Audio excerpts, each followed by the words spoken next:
এবারে রুমের মধ্যে কোসার বা কেউ নাই তো?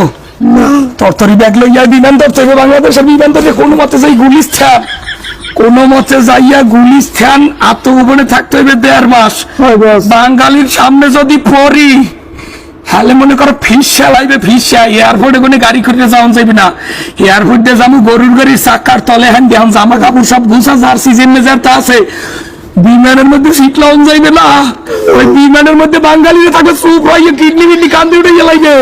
কোন মতে বিমানের চাকার তলে অথবা বাথরুমের কমোডের তলে হ্যান্ডে বাংলাদেশে শুধু ল্যান্ড করতে পারি। পিসের গেটে যাইয়া গুলিস্তান টুইন টাওয়ার মার্কেটের গোডাউনের তলে হ্যান্ড দিয়া 1.5 মাস পলাই থাকুন, 1.5 মাসে বাংলাদেশে বাইরে যাইবে না। হে জার্সি এটা কার খান দাম নাই, এখনো সময় নাই, এটা খারাপ যাইবে না। জার্সি এটা কোন আমার ভালো নাই, এটা দিয়ে জাকের আলী অনেক হান দাও এটা ক্যাপ কোপ যেমনি যাচ্ছে হান দাও। তরতরি বিমান ছুটতে গেলে বাংলাদেশে কোন ইট কামারবে ফটাকা মতো হান্দা। এবার মোর ব্যাগটা কই এই ব্যাট এটা লগে লইলে সন্ধান লাগবে না।